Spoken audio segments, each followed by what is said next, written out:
but you guys sure make it look that way. It is not easy. I will tell you that. It is not easy. When you have a district like 3-5A, where Tascosa won it last year, we've been fortunate to win a few. Dumas has won a couple. It is nip and tuck. And so to be the champion says a lot, of course, being the state champions, but it's the district that really helps propel our abilities. And then when they're at the state meet, and we have kids that didn't qualify in certain weight classes, and they did, and they beat those opposing schools and what I call a point blocker, that's beneficial. So you need them to perform as well as we do. So you're rooting for them, and everybody's just at the end of the day, when the dust settles, you're just happy to be crowned the champions.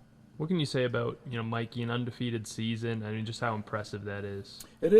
He's just a really self-motivated individual. It comes from inside him, and he's continually wanting to get better. So he challenges our old former wrestlers that have been wrestled at OU and wrestled at Cornell and just wants to pick their brains. And so he's a student of the game, and he goes over to the MAC and trains with Mario Vasquez and just gets some extra training sessions. So it's not just me pouring into his cup. There's many people. What about the takedown after the match? Yeah, that's I tell him if he breaks the takedown record, he can take me down.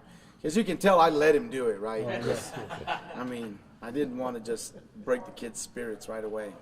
Coach, talk about, a lot of these teams like to play up in early tournaments and stuff, but you play up, all your athletes do every week just with local talent. Talk about that. Iron sharpens iron. We're not fortunate to have a state caliber depth of Pennsylvania and Iowa, so week in and week out, we're not always just getting super challenged. So we raise quite a bit of money to go on trips, and we go to Oklahoma, Missouri, and Kansas to go see some of the top teams in the country, and just to sharpen our skill sets and see different arena, be exposed basically to see what we need to work on. And we come back and we watch our film. We've got a gigantic Promethean board that the district, provides all the teachers, and we're able to do video analysis and just break ourselves down and watch where we need to get better. And we do a pretty good job of that. Or the kids, we're always challenging them to really watch it on their phones. So it's nice in this technological world where we can upload that film from that match on Saturday, and then by the time that we're through with dinner, they're able to access their film and assess themselves. Coach, you already kind of talked about how the district and region really prepared you. In a region where Dumas won regionals and you guys go to state and win, just how much did this region and district prepare you? So our district meet, it's heated. It's a one-day event. It was the longest district meet that is on record, and so just to have kids be able to endure that long marathon of a tournament and win it was great. Then we go to the regional meet at the FUB, which was fantastic. St. Kagan Independent School District hosted, and everybody loves that one. And all the coaches talk about how great the venue is. There's not a bad seat.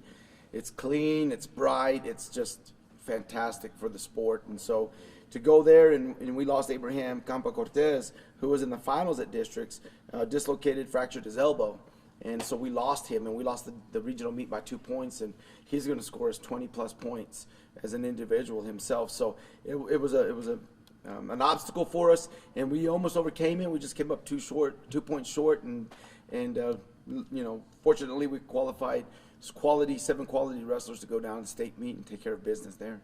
So all the state championships, is this the least amount of athletes you've taken in one? No, we won it in 2.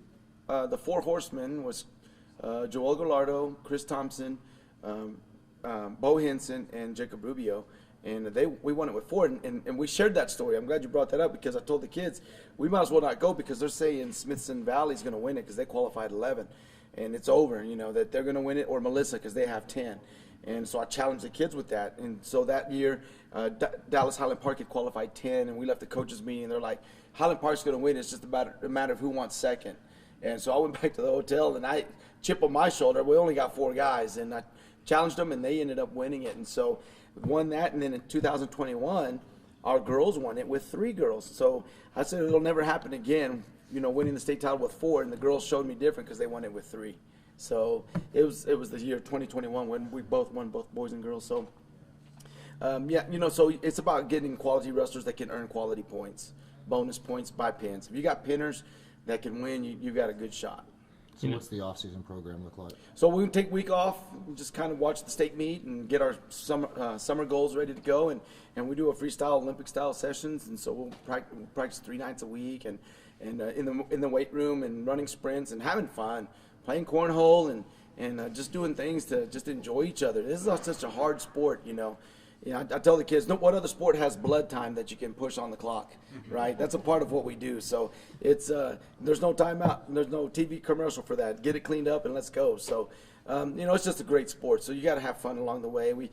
Our Polidoro Canyon trip, that we usually have in the fall got canceled. I had to take my dad to the hospital, and he's recovered and doing great. He had a stroke, and so he's still with us. But so we're going to look to make that up in the spring and get to Polidoro Canyon and just do the things out there that just nothing to do with wrestling. Just Coach Q, sorry about that. Yes, sir. How much does the tradition from the past help these guys know that they can go down there and win? Well, when I bring in a kid that's been a 4-time state champ and wrestled D1 level, was captain of the Oklahoma University Sooners, it's really good and helpful to help motivate the kids and remind them of who they are and the legacy that they're supposed to continue, and what the wrestlers of the past have done, and just what they built, and they wanted to keep it. They want that bar to stay high. They don't want it to be brought down, and so we have to call on them. We got kids. They still make poor choices. They're still developing. Their brain's not what it needs to be to be fully functioning on their own. So that's why you bring in some outside inspiration to help them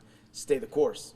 Obviously it's on the girls' side of things, but Emma Heaton also went down there and did really well. Can you say anything about her? A fantastic story there.